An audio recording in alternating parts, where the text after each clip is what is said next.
What's up, y'all? Welcome to What Words Are Worth. I got another dope episode for you. Now, this artist is one of the most genuine people that I know. He's the most prolific person that I know with over 36 albums, 7 DVDs. He's from Brownsville, Brooklyn, the founder of the Lowlives. He's author of a top-selling book, Bury Me with the Low On. And right now on eBay, that book goes for upwards of $1,400. He's also a hip hop icon, and with fashion and rap. The same way you look at some artists that may have brought up like different name brands as Hilfiger, Gucci, whatever it is. This guy has made sure he's immortalized wearing polo in hip hop. He's appeared on Vlad, Kevin Garnett Certified, Gorilla Nems, and he can rap in Spanish, English. He also was a star and a writer on the Lyricist Lounge show. My teammate from the Rap Olympics and the flyest person I know. So welcome the Skillionaire, the Puerto Rican, Thirstin Howl the third. All right, you said the flyers, dude. You know a lot of people, man. You know a lot of people, man. Yo, I know a lot of people, but I've seen a lot of people throughout the years, and nobody, man, you're so consistent with it. You know what I'm saying? So, thanks for coming on the show. I just saw you at the Love and Loyalty Weekend that you have. Let people know what Love and Loyalty Weekend is about. Well, for one, I created the Love and Loyalty Weekend in Miami, at my grandmother's house during the Art Basels. Yeah. It's just a weekend of hip hop culture, and the Love and Loyalty is more to the hip hop culture more than it is the fashion or the polo or whatever. So Love and Loyalty Weekend is just uniting all the people in hip hop, coming together, having the weekend, celebrating each other, celebrating the culture, and just keeping it alive, man. You know what I mean? So yeah, and you have everything going on there, right? Then you have graph, you had every aspect of the culture going on. Yeah, every element. I'm all elements in hip hop. I'm not just a rapper. I'm a graffiti artist, break dancer. I touched the turntables. I produced. Right. I got a chance to do everything within hip hop, man. I really lived the culture my entire life. It basically dominated my whole thought process, man. So, I've known you for years, and of course, we know about the low life and all that, but I don't think a lot of people get to know how dope you are as a writer. OG stands for open grave. From the era of Beretta and the talking parrot, the mind of a lion and a sword of savage. Change my ways to survive these days without going back to the county cage. Mental temple, discipline, fit. You motherfuckers, this is Big Vic. Took my position, earned my stripes. If not for the culture, what's worth my life? Let's go. So that's why I started this podcast, because I know a lot of people and a lot of my friends are so dope at the craft, but sometimes a lot of their other things that they got going on may overshadow what they do. But to me, I don't think your writing has ever been overshadowed by people that know what dope lyrics are or lyricists are. So I wanted to start off by asking you, first, what's your process like? When you're creating something, what's the first thing that happens? So you get the beat, or you have the rhyme already, or how does that go?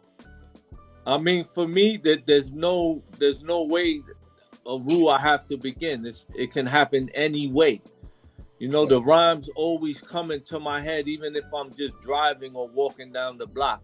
Or I could be hearing other people's stuff. I could hear you say an ill punchline, and I'll think of the next punchline that's supposed to follow up that. Okay. So, but a beat, when I'm making music, a beat definitely would dictate where I take the song, because the beat will tell me what to do. Right. But as you know, we're freestylers as well, so we don't need no beat. We don't need no idea. We don't need no paper. We don't need no pen. It's just something that's constantly coming in my head, man. That's why my name is Thirstin, because I'm a fiend for it.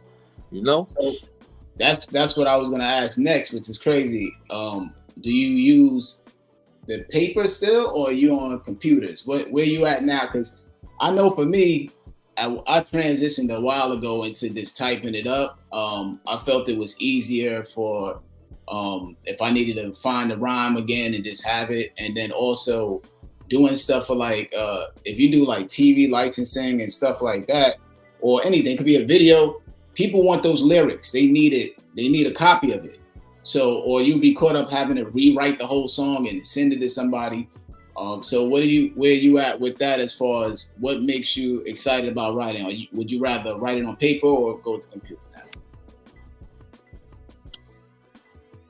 Nah, I'm still a paper dude, man. You know, I'm a all right. I'm a Rikers Island letter write. Girl keeps calling my phone. Yeah, I'm a Rikers Island letter writing dude, man. You know, I used to get a lot of letters from females and all that, you know, while being away and stuff. So I write so fast, extremely fast, but with pen and paper. Okay. And, you know, I write really, really sloppy, like a doctor or something. Like it's not as legible to everybody, but I can write really fast and I can express myself real good, man. I never wrote in the phone because I seen dudes lose their whole album like that. Like writing an album in the phone and then losing it, you know? So we've seen a lot of producers computers crash, lose beats that we've had. I'm sure that happened to you too. Like, I had lost movies in hard drive that we were filming and didn't even edit yet.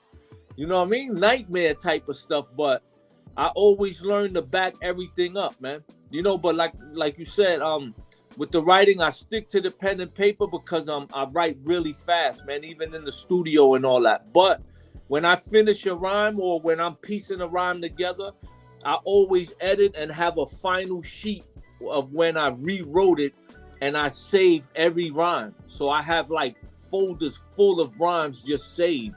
Okay. So in case if I have a licensing situation or I'm doing a music video where the lyrics are needed, I would just pull the page and type it up, and you know. But I won't type it unless I actually need it. But if I need it, I always got folders and stuff I could go back to. You know, I keep them organized.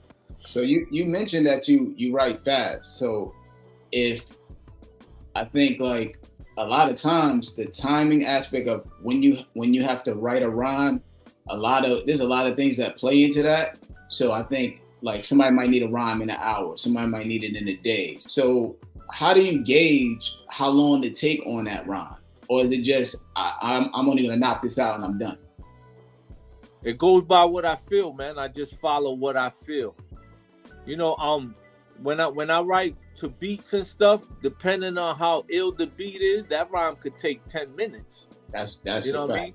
Yeah. And then like, you know, I do a lot of features too for other people, and sometimes they'll send me a beat that's not the best thing I like, but you know, it's a paid gig, so sometimes it'll take me 2-3 days because I'm not really feeling the beat, but I don't want to half step on it regardless, man. So I put, you know, I give it my best effort, especially if people are paying for my time, and I appreciate that. But I mean, there's no real rule with me to it. Sometimes it could take a week if I feel like it, or if like, say I get a song with Cannabis or other, you know, people like that, where I would take my time, and I would probably write some of it every day, but I would constantly stay thinking on how to piece it together because I want every line to be a body. Right. So that revision process for you. Yeah, sometimes. But most of the times I'll just write it and bang it out, man, because I follow just what I'm feeling, and the beat will usually dictate that. So you brought up something else that I was actually thinking about asking, and then I didn't add the question, but you brought it up. I was like, man, like sometimes when you get a beat that you don't necessarily like, and we're writing for these things, understanding, hey, this is the money for it, whatever the case, I have that same vibe of thinking, when I put my verse on here, it'll elevate the beat. Do you feel the same way when you put your verse down on something you may not like? Yeah. A lot of times, so I try to play with it, you know, where I'm in between the beat or whatever. But right. like I tell most of the dudes that hit me for the feature, send me options of the beat, because the more I'm feeling the beat, the better performance you're gonna get out of me. You know what I mean? I want something that I'm really feeling, that way I could be at my best. But I don't turn nothing down. So it's like, if it's not the case, then I'ma still give it my best effort, man. I appreciate everybody who hits me up and is willing to pay for my time. So it's all good. So yeah, like I said, I think if I had to think about it, I know we both know a lot of artists, but I think you're the most prolific. The productivity of putting stuff out. You got many albums. You got like tripled albums I have and things like that. So how do you balance the quantity and the quality? Because I think even me, I would love to just be like knocking them out, doing this with that, this and that. And then you got family, right? You got family, you got other hustles going on. You got the clothing line, you got the books, you got the scripts. I mean, you got a lot going on. So where's that balance at of making sure the music is always going to be tight, or the movies are going to be tight, the script, everything? How do you balance that quality and quantity? I mean, for me, the quality is balanced in the edit and the mix down. Like, no matter what, I could make a song right now for an album that I'm not really feeling too much. When I dropped it. Yeah. But once I get to that mix down, I do mixing and all that as well. I learned that as long as you know how to mix, you can repair any situation, any song, any beat. You can make it perfect. So I've had songs that wasn't my favorite on recording, but then when I finish mixing down the album, it'd be my favorite song out of the whole album. So I believe in quality and quantity. It's possible. A lot of people think that because you're doing so much quantity, your quality is going to lack. And it depends on how much you love what you're doing. I love what I'm doing. So that's why there's so much quality. You just got to love it more, man. You got to love something and you got to put the passion to it. And with that, at times comes consistency in doing it. You making love to your wife. It got to be often. You know what I mean? It got to be good. It got to be often. And I look at music the same way. I wake up in the morning. I want to make love to the music. And I want to feel that way every morning when I get up. I want to go to bed that way. You know what I mean? So I've learned to balance the quantity and the quality. And even like, when I did my first albums that, I did on 4 tracks and stuff, I lacked quality. And it's only because I never knew I had to do a mix down. I didn't know what a mix down was or any of that. So through all the reviews my albums got, I was criticized a lot on the quality of my sound, not the quality of the hip hop I'm bringing or the rhymes or the punchline. So I always looked at that criticism and I took it in. And I listened to what the people were saying on those reviews, and I learned to mix, and I learned to get in there and do mix down. By the time I did my 3rd album, I had mixed the whole album down with P.F. Cutting. We were working out of his studio. I did the Serial Skiller album. Then that's when I learned the process of what a mix down was. So after I did that album, I went back in the studio with my 4-track and all that with the first 2 albums and mixed them down just so I could bring that sound quality out and make sure, quality was always intact with everything I did. I think that's one of the issues that's the problem with kind of the internet. Like, I love the internet because you can put your music out, but I think now you got a kid that's sitting there, they rap, they just hitting the enter button, the send button, whatever the case, they uploading it. The mixing part, they're just like skipping that whole process.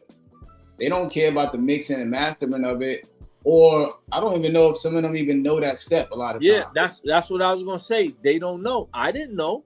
I thought I remember I bought my first turntable and a tape deck, right, to record rhymes on it with a mic. I thought it was supposed to sound like a record even then. Like, once I recorded it, it's going to sound like a record sound. You know what I mean? Yeah. But that's when I learned, there's a process to it, and mixing is required, man. And that's when I started learning learning equipment, and learning how to really put out the best quality I can, man, to get my point across.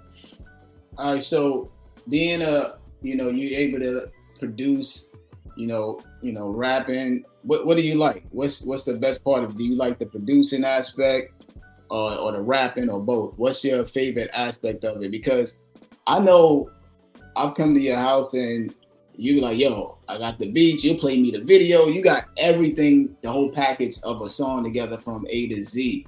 Does it take too much time from you that you're like, I'd rather just get the beat from somebody and rhyme right now, because doing everything is a little too much? So what do you prefer, the producing, the rapping, both? Yeah, I started as a rapper because I loved it, freestyling and all that. I only began producing because, producers weren't giving me beats and dudes wasn't letting me come to their studio. Yeah. So I figured out how to make my own beats. Like, I would prefer getting beats from other people. Producing takes a lot of time, Yeah. But the best thing I could say about when I produce exactly the type of stuff I want. So like when I'm making a beat, I won't even finish the beat and the whole song came out of me just with the first couple of steps. You know what I mean? So I just learned how to do everything, man. I appreciate everything, but I'd rather have an editor on my video. Like, I edit as well, but I don't want to edit. I don't want to. What are you editing? What program? I'm using Adobe Premiere. Okay. But like I said, I don't want to edit. I don't want to produce. I don't want to mix. No joke. I think people underestimate how serious editing is. If they're producing, the person that's out there and you're filming stuff and you're recording things and you're handing that off, the time it takes that person, you got to give them some time, because you might think you're getting it back the next day, next hour. You're constantly asking them for it. The editing process is so tedious that you have to understand that it's not just going to be a matter of minutes. Yeah. Nah, that's what it is, man. I mean, if you look at big movie productions, there are 100 jobs being filled in.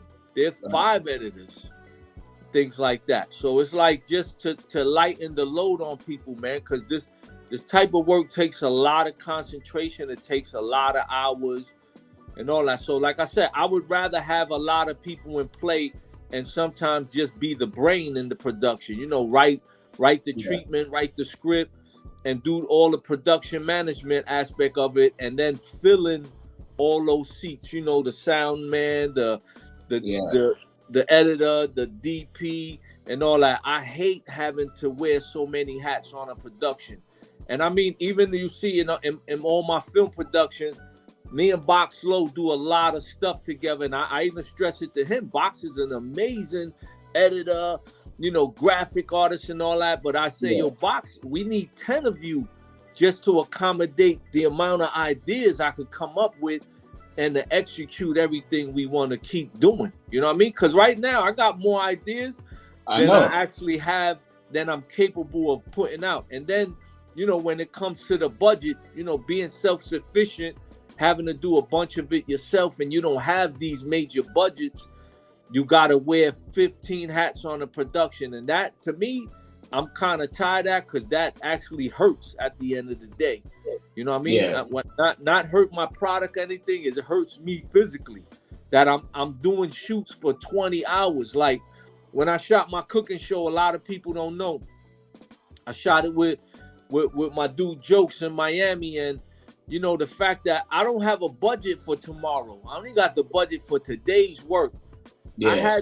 That was a 22-hour shoot. I shot the entire season in one day because there is no tomorrow. I can't afford to pay for tomorrow. That's crazy. Yeah. So I got to carry the weight of making sure that I could deliver as the star to execute my lines and get everything done. But 22 hours, man, by the 15th hour, you could look at the crew and they're angry, they're aggravated, they're agitated. It's like, but you got to bear with it because you're trying to push through. Even when we shot this, the Dong Chichahong, recently, that was another 27-hour shoot. gunner and a gardener, husband and a father. Un hombre cobre come lleno en la cara. Lights, camera, action like Michael Jackson. Un blanco mujer mano, I don't gotta ask him. Fuego, spit, abuelo is with us in spirit. Cangrejo lleno de menos, do sit a few niggas. Fucking Bible.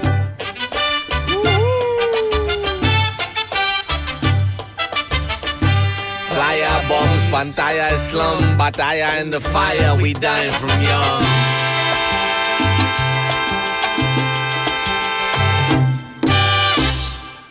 And I'm talking about a day of setup, and then even after the shoot was done, after 20-something hours, I had to fix back the studio that we rented the way it was, right? And I couldn't ask nobody to help me because they was already there for 22 hours. Yeah. So when everybody left, I'm there with maybe 1 or 2 people breaking down the sets and putting everything back together for another couple of hours, man. So, you know, this is stuff that physically takes its toll after a while. Yeah, I think you got to have a team. And from hearing everything you're saying, that's one of the things that I'll even say, I think in regards to you, I've always looked at like artists at your caliber of being like the Jordan, the LeBrons, right? And the Steph Currys and all that. Like the talent is up there and high level writers and artists. And then I just sometimes think like, sometimes dudes is out here rocking and doing all the stuff, but we ain't got that team. You don't got that coach, you know what I'm saying? So sometimes I look at it like, man, you know, we all got these high levels, but if you don't have that supporting cast around you, you're going to be able to, you're going to get your 30 a night. You're going to do all that. You're going to make it to the playoffs. But to get the chip, I think it's inevitable. Like you have to have that team, which I think a lot of artists of our caliber have struggled with trying to do it alone. Of course, you could do it alone and, like I said, get 30 points and, you know, make it to the playoffs. But winning the chip, you got to have somebody to pass the ball to. Yeah, I could honestly say that I've built the teams everywhere, right? Right. But it's like just like a basketball game. You're only supposed to play for a certain amount of time. I push the envelope, like, you know, we instead of playing 1 game in a night, we playing 5 games. Right. You know what I mean? So sometimes I exhaust my teams out, you know, because like I said, there is no tomorrow with the budget and things like that. Or you know, we gotta deliver. Like, I'm so organized in my scheduling when I do productions that I feel like I'm not gonna hire a whole crew and shoot 1 video. I'm gonna hire a whole crew and I'm shooting 3 videos in that day.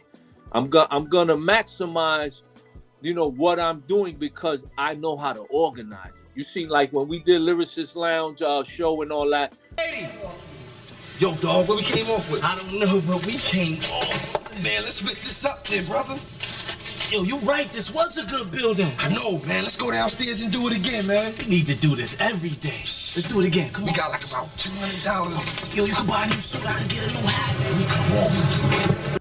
All I had to do was write. I wasn't part of the crew that was putting everything together, you know, within the production. So that was a little easier. It wasn't so strenuous on me. I'm used to usually carrying a lot of weight, man, in the production. You know? And that leads to my next question about like how like your storytelling, right? Like, so doing the lounge show, it was a lot with storytelling. We had to do storytelling, and then, you know, still living with my mom's, that's so visual, and that all you had to do is just put it on the show. It was not, or we had to get a set made because it was already visual. So from listening to you rap for all these years, I've noticed like you're able to put your rhymes and put them at a pace that people could understand it. Like it's very clear, but also you're very graphic and able to tell a story. So a lot of times when I'm listening, I hear you bridging things. I'll be like, you'll mention what's going on today, but you mention a story of something that happened back in the days. So where did you develop like that style of like kind of making sure that I'm gonna mention what's happening today, but also let me give you a little bit of history? Because sometimes that's what I feel like I'm hearing things about like past adventures, something that happened back then that's relevant to now. Brand new steel, drive by, had the wheel. Gangstar, mass appeal, that's for real. Poverty, prison, torture, punishment, how the hell, razor, ghetto, dollars, project, hallway, extra good, look at my Brownsville. I think it's just a natural thing, man. You know, I have an impeccable memory, so I'm always dwelling on the past, the future, the present, and then it goes all into my creativity. So my creativity dictates how I put it together or how I want to explain it. Like, and then just living life. Like when I did still live with my moms, I was still living with my moms. I was in the house with my moms at like 27 years old. And, you know, it was a joke to me, but I wasn't ashamed. It's like this. I'm part of a family structure that I like. I ain't care about being out there more. You know, I want to rock with my family. I want to be together in a household. So I learned to just utilize everything within my life on how I put it or write it. I remember one day coming home from work and driving a big cube truck and parking it, right? Yeah. In my projects. And I remember how I reversed and how I put the, you know, it's a truck full of equipment and how I backed it up against the wall so nobody could open up the back to steal the equipment and things like that. As soon as I went upstairs, everything I did went in a rhyme. And that just came out naturally. I wasn't, you know, that wasn't my focus to do that. You know, I talked about how I turned the steering wheel and backed it up. It just came out naturally. And that's one thing I make sure I utilize. Just my everyday experiences will go into what I'm doing or what I'm writing and you know, making it clear. If it's in my mind clearly, then I can express myself clearly. Yeah, that's what when I hear you rhyme, that's what I hear. Like, it's like you're gonna start here. You may say something like about Brownsville, then you'll say something that happened, and then you'll say what came of that, and then you can start in the next few lines, and it's like mini stories. A lot of times, it's a lot of mini stories in that rhyme. But I always like the pacing of it, because when you're saying it, it's not too fast that nobody can catch it. I can listen to it, but I'm also along for the journey with the rhyme, with the pacing of it. So when you get certain beats, how do you distinguish, okay, for this joint right here, I'm gonna tell a story on this one, but the flow, I'm gonna probably change it up, because you also you know how to rap in English, Spanish. I mean, you do it all. So like, how do you distinguish what's that gonna be like on that track? Like rapping in Spanish. What made you start that as well? Well, for one, when it comes to what I decide to do, the beat tells me everything. When I'm writing to a beat, I follow what the beat tells me what to do. You know, the way it drops, the way it impacts, it's up to the beat. Now, what made me start rapping in Spanish? Well, you know, I didn't start rapping till I was like 26 or 27, as far as seriously, right? Yeah. So from the beginning, you know, I was born before hip hop. I heard everybody who ever came through the door. And I was always amazed by Spanish rap early. Like, people think that's something new. It started in the beginning of hip hop. I always got to shout Mr. Schick. You know, the Mean Machine. He had that song Disco Dream. When I first heard that rap, I remember playing that record 1,000 times or picking up the needle just to play his parts and listening to it. I remember when Nice and Smooth did, you know, Hip Hop Junkies in Spanish. I was amazed. Yeah, that was amazing. Things like that. Everybody who did something in Spanish amazed me. And this was before I was rapping. So as soon as I began to rap, I immediately started doing Spanish raps. Immediately, as soon as I started rapping. If you notice, when I started on my first album, there was always at least 2 songs in Spanish. And then the crazy thing is, when I met Master Fool and he started being with me every day, he spoke Spanish fluently. So he would push me to do more Spanish songs because he wanted to do Spanish songs. So that's what's crazy about our combination, where, you know, it's me, I'm Puerto Rican, but Spanish Master Fool is straight black. but he can speak the dialect. He could do all that. So that's why me and him did a bunch of Spanish songs together and all that. But then after a while, being honest, I really didn't grow up knowing too much about Spanish music, or even my Spanish wasn't really that good. So as I did all these English albums and kept dropping 2 Spanish songs on every album, then one day I decided just to do a full Spanglish album. And I started studying salsa. I started getting in, I started hanging with more Spanish people that only spoke Spanish. I grew up in Brownsville. I didn't really grow up speaking Spanish too much because I didn't really have people to speak Spanish to. You know what I mean? But to me, Spanish is the key to dominate this game. Like, at any case where I get a major situation or major distribution, I'm going all Spanglish on because I will be a hard act to follow. It's not something that many people can do in the way that I do it. Pure raw hip hop. And then I do Spanglish to where if you're white, black, or any other nationality, you can listen to my shit and get it.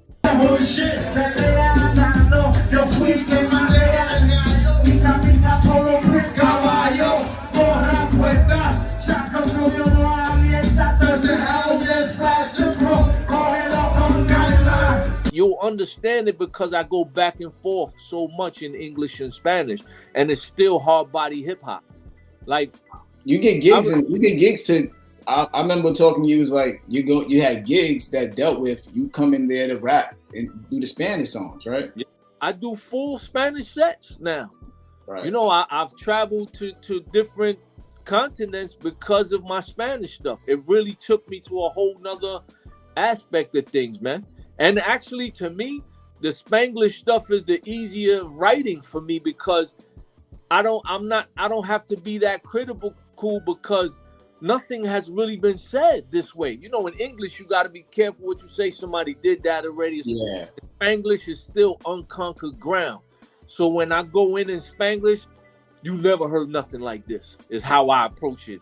And when you hear it, that's what comes to everybody's mind when they first hear my Spanglish stuff. Wow, I never heard nothing like this. Because this is Spanglish from a Brownsville dude. So I got a question about, now I know that you rap in Spanish. We know that you can write everything. So then what's that approach to like Bury Me with the Low on, right? With that book, what was that approach like? I'm going to do this book, what I want in this book, how I'm writing this book, what I'm going to show in this book. Because I think that book takes you on the journey, but also that same journey that's in the book is also in your music. So that's what I like about everything you do. There's a correlation that is like full circle. If I watch the video, then the video came from the song, and then so on and so forth. So the approach to writing a book versus a script versus a song, how do you bounce those? What a difference. It's all the same to me. Okay. Because, if you're a writer, it's basically all the same. You just have to format it differently.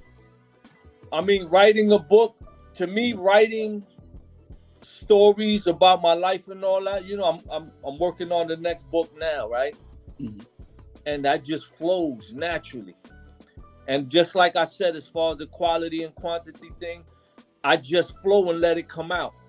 Then when I type everything up, then I start editing, making adjustments, adding on, evaluating more on certain parts and things like that. So the whole writing process for me is easy in any form.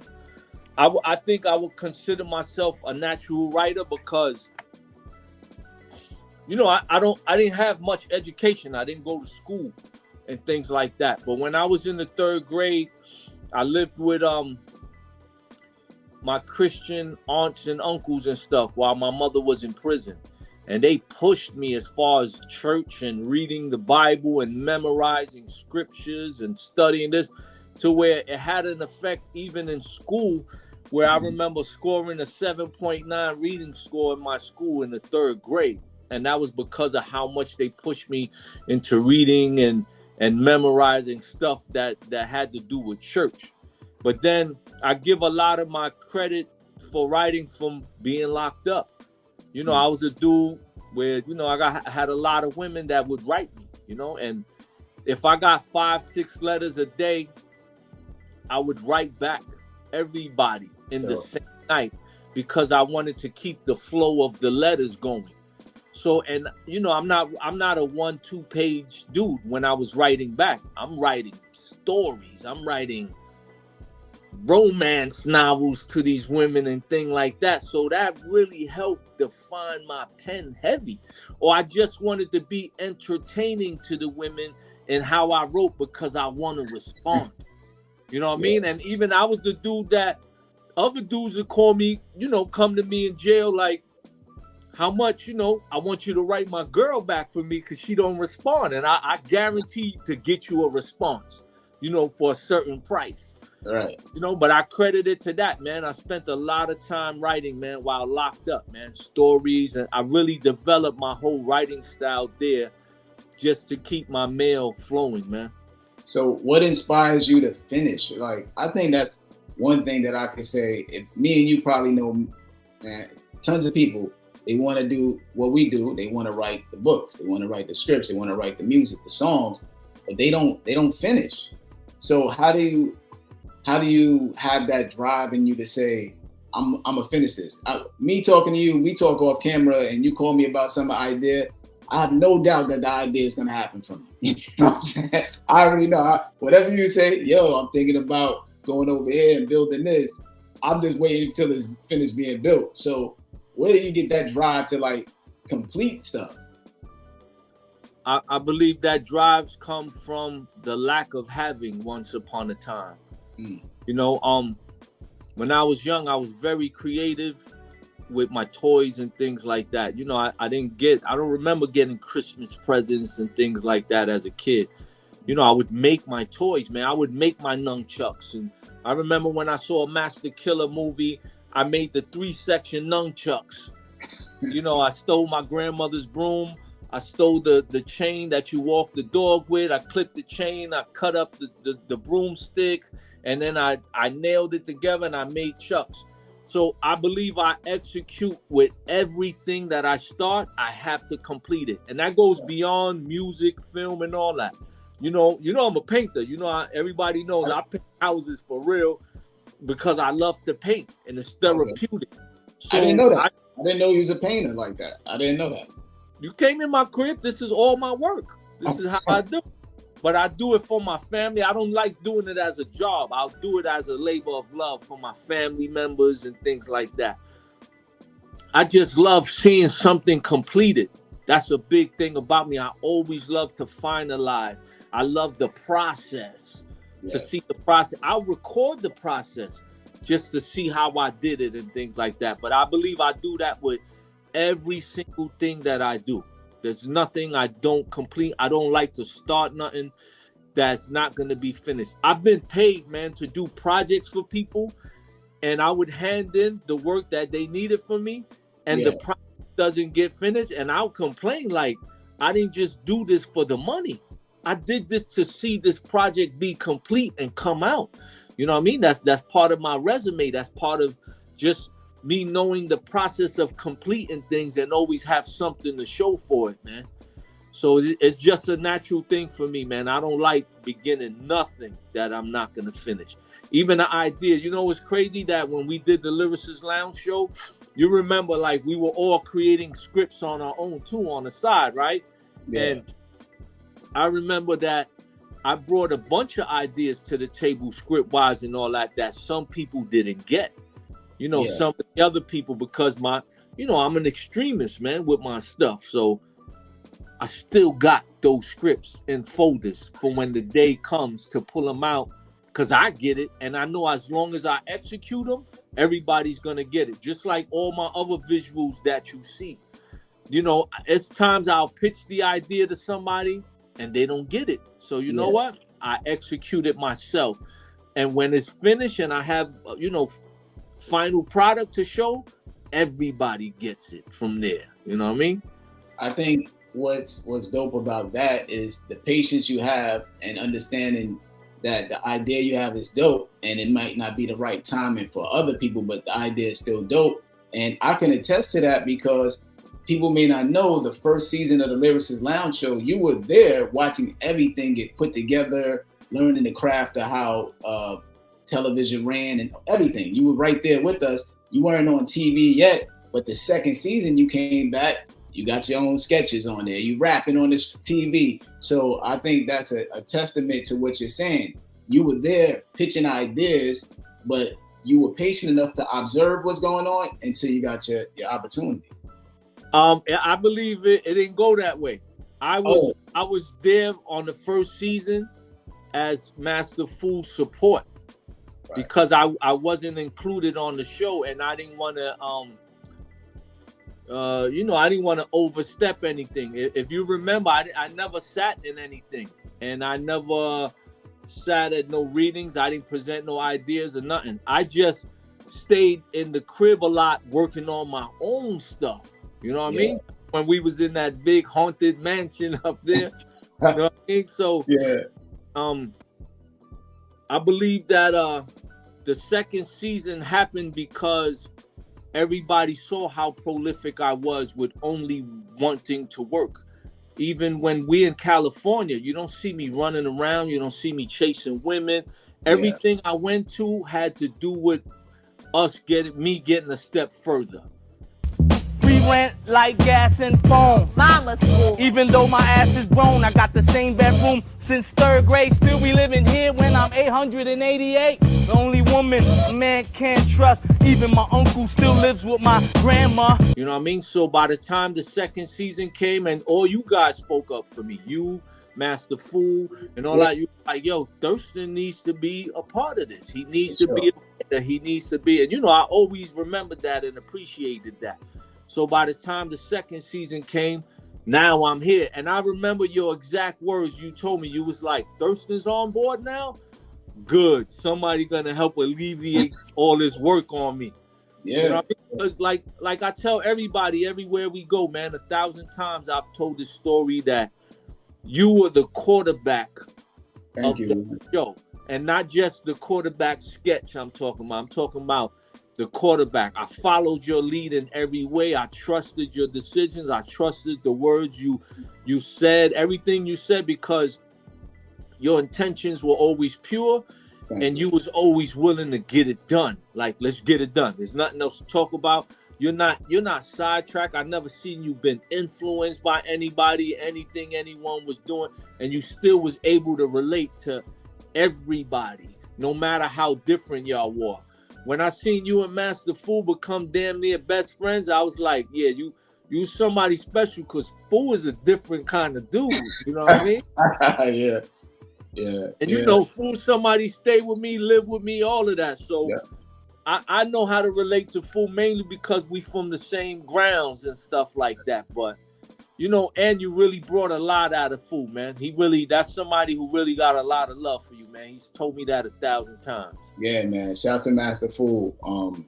Rest in peace, Mama Fool. And a lot of that, overall was really just, man, I knew in my mind we made it that far, but I also knew that from a business perspective, I'm like, yo, we was just really messing with millions of dollars right now if we don't get this done. You know what I'm saying? Like every week, the budget, we talking about probably, upwards of hundreds of thousands of shows. You got to do the set design. You got to pay us. I mean, so it was just the fact of like wanting to get it done. And then the other thing about it was the fact that you're on the show, I'm on the show, all of us on the show got a name back home. So we ain't playing with the bars, So a lot of that really dealt with just having the integrity from where we came from, rhyming and every open mic and things like that. I want to tell you, it was an opportunity in a lifetime. Opportunity. I think to this day, that has been a staple in my life. There's a lot of people, maybe a generation below us and so on, that to this day remember that, because when I was doing that show, I was like early 20s. So those kids are like in their 30s right now. So there's generations there that have seen it, and even a little bit younger than that. So to this day, we're able to still do things, So shout out to Lyricist Lounge, Danny, Anthony, Jake, Jay Perry, all of them. You know what was crazy about the show? Like I was saying, when we did the show, it was on MTV and everything. Remember, prior to that, I just finished working for MTV for almost 10 years before we got that show. Right. I worked production and I worked behind the scenes. So I was already seasoned on how a production works. You know, I got massive years of experience, and not as a writer, as production crew, you know, from the management to the gaffer, production assistant, everything, man. So I quit the job once my mother passed away in 98. So when I resurfaced at MTV now on the Lyricist Lounge show as a cast member and a writer, little did everybody know, a lot of the people that were there, I knew from when I was in production. You know what I mean? Even though we were in Cali, a lot of them were bi-coastal. So to actually come back into MTV on a whole nother aspect as a cat, I don't think anybody ever expected that out of me, or even believed that I would be on that level now within the production space, to really, because nobody really seen me as an artist. When I worked production at MTV, I didn't even let people know who I was, really. I never got dressed. I dressed like a bum every day in my work clothes, and I didn't speak much because I didn't want to ruin the opportunity with people finding out, you know, I'm this street legend or whatever with this or that. So I just kept my mouth closed, man. But to come back to the Lyricist Lounge show was a big thing for me. So along that journey, people may not know that we were on the Rap Olympics team together. So it's me, you, Eminem, Juice, Quest and Mad Lad. Shout to Windy Day, putting us all together to do that. Shout out to Craig G. I always say he was with us. You know, Craig G was out there with us. He was sparring with us and all that, getting it in. I always, from that situation there, I think that also can show the level of lyricism that you have. We're talking about it's basically an all-star team. So that all-star team, you're part of that all-star team, I think also is a testament to how dope you are and how lyrical you are with writing, and being part of that team. Having you on there, I always felt is well regarded and necessary. So so for people to, you know, I'll show like the picture of that. But the Rap Olympics, for those that don't know, it's basically like the Olympics, but rapping sports and doing different obstacles, maybe rap about blue, maybe pull something out of a hat and so on. So I wanted to make sure that people were able to make that connection to give you, you know, your flowers about how dope you are as well as there. So I got one last question for you. Hold on. Let me ask you. And don't forget that from that whole experience, we got to do the Sway and Tech show when we were out there. Check it. Thirstin Howl the 3rd, the skillionaire representing Brownsville. My mind is stronger than the pictures in your muscle books, with more manners than one of those Huxtables. Pain before pleasure, death before dishonor. I turn rap wannabe piranhas into a fish called Wanda. And Little Mermaids, I lay down the law without being represented by an attorney. My licensed tongue will be remembered like the first time Mike Tyson swung. First round KOs, taking all proceeds. Punchlines cause nosebleeds. Score more than all the players, and I ain't even in the league. With a batting average of wordplay showing you I ain't having it. Complications of Chinese Morse code. Born backwards, I'm a Rican Porto. Never so polvo for my poor homes. We did get to do the Sway and Tech show from that. And I still got my award right here that we received from that night we was on the radio. And I could sit here and say that was my first time ever on the radio. Oh wow, okay. I thought you never did like Stretch Armstrong, Bobito, or NYU? Not before that, 97. Remember, I was a brand new rapper in 97. I just started in 96. Wow. So all this experience was brand new for me, but to get that award, and I believe you got the same award, M got the award, like they gave the award to like 2 or 3 of us for like, you know, the most unique style scene at this time and things like that, man. So that was an honor, man, to be sharing that. When you get a chance, you know, take a picture of it so I can throw it in here so people can see it. Unless you got it right there, let the people see it. hanging. This is on my mantle over here, man. But this is the Outstanding Mic Skills Award, 1997, Sway and Tech Show. You see that? I even sent Sway a picture recently to show him. Yeah. Send me a picture, man, because I want to put it on there so the people can see it closer too. Do that after we hang up. So, all right, man. So I usually do a top 5. I've done a top 5 of. I try to do top 5, favorite of different things, but depending on the person, I try to cater it to them being the top 5 of what they do. So knowing that you're the king of fashion in my eyes with it, especially with Ralph Lauren and stuff, I was like, yo, what's your top 5 favorite low polo pieces? What are your top 5 polo? Now I'm gonna show some pictures of me wearing some polo when I was young. I had the Indian head jacket, Yeah, I know.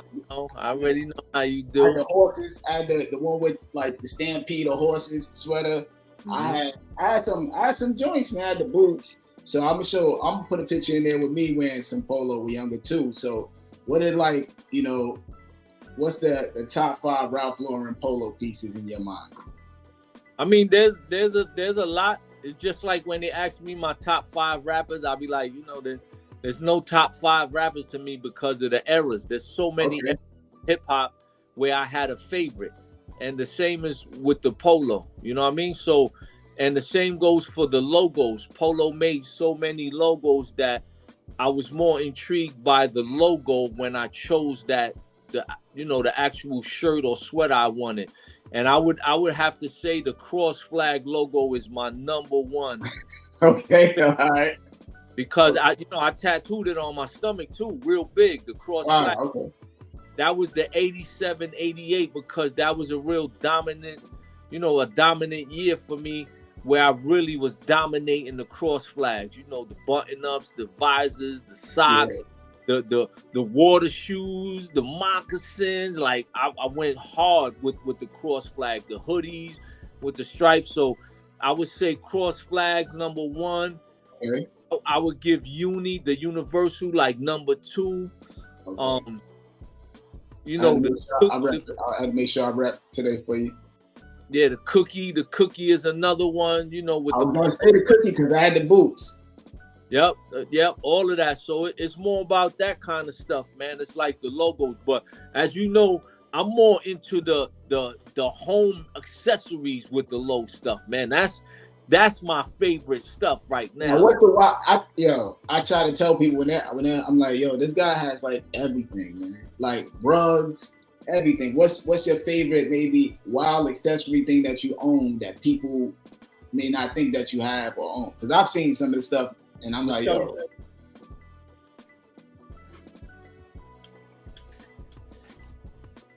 What's that? It's a piggy bank. Yo. And this is like my platinum award in here, but it's a sitting down teddy bear piggy bank, man. Silver. This is really heavy too. You can knock somebody out with this. But see, that's the stuff I never even knew they made stuff like that. Yeah, but see, for me and my collection with accessories and all that, I could honestly sit here and say that majority, a good 80% of this stuff was gifts from my family, my children, stuff that I just saved all these years, man. Stuff that I got since the 80s. You know what I mean? So it just accumulated. I come from being poor and all that, so I really learned how to appreciate and take care of every little thing I ever received and make it last forever. Just like we did with the clothes, with the clothes from the 80s, having the sweater, keeping it in a Ziploc bag where we could sell it now in the new millennium for $800. That came from me just trying to preserve it because I'm poor. I don't want to ruin anything. I want to keep things fresh. I want to keep things mint. The same goes for how I live in my home and all that. And clean. I've lived in horrible houses where, empty, no furniture, no decoration. And I would be joked and ridiculed on, in those days. So all of these things really helped mold my character to be this way, man. And the appreciation of these things. But I got pieces people would never believe. And I'm not talking about clothes. because a lot of people, you know, a lot of people have shown their polo clothes like in videos and, you know, pulling out their collection. Everybody does that now. So anytime I'm asked to do that by any podcast or publication, whatever, I always decline because everybody does that. I pull out what you're not expecting. I thought I saw something with like a boat paddles or something like that. You got everything. You got boat paddles, something like that. Yeah, man. Well, yo, Thirst, man.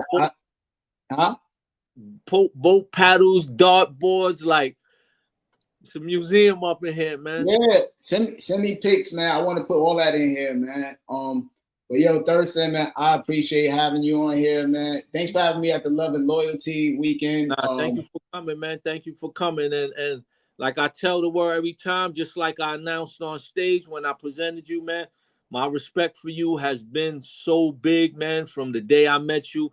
And just to see everything you accomplished and achieved, man, my respect is massive, man, for who you are as a person, your skill, your ability, and just your strive, man. The way you're going about doing what you're doing and everything you're involved in doing now, from your education to your teaching, your books, and you somebody I admire, and you're a great influence, man, and you give me inspiration to do more, man, because you know we came up at the same time, man, and to see you still flourishing and moving forward, man, I'm proud to call you my friend.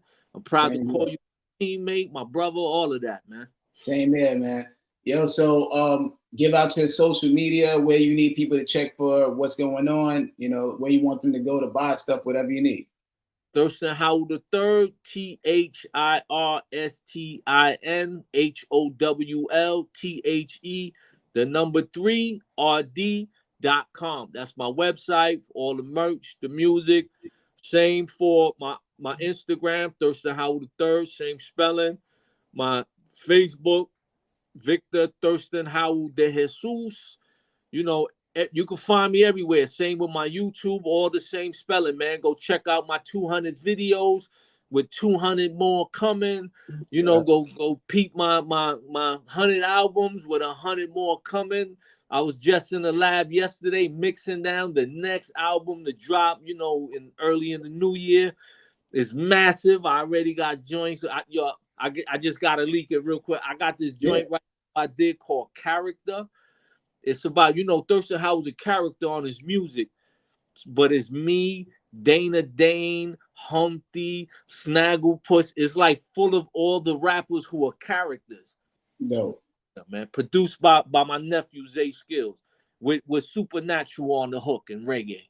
So, man, a lot more stuff coming, man. A lot more stuff. I mean, ideas, man, unlimited with the ideas. So I'd like to thank everybody for tuning in. So I ask you before we go, what are your words worth? Peace. Yeah. Sign up now at elevate.miami.edu for my course, Organized Rhyme. Looking at the word legacy, while involving some wordplay, I'll use the first syllable to build upon. We'll use the first syllable, leg. For the second syllable, we'll use an. And for the third syllable, we'll use the word knee. So now we have leg and knee. Can we use it in context with legacy? Let's just see. Wordsworth Productions with a S.com for all merch. I got 2 books available right now, What Words Are Worth Volume 1, and I also have a children's book called Socks. Age range from 12 to 15, so it's kind of like the middle school and high school age range, but adults can read it as well. Shout out to our sponsor, the Wizker. If you're into skincare, the Wizker will help prevent razor bumps and make sure you got smooth skin all around. Make sure you order it on Amazon, the Wizker.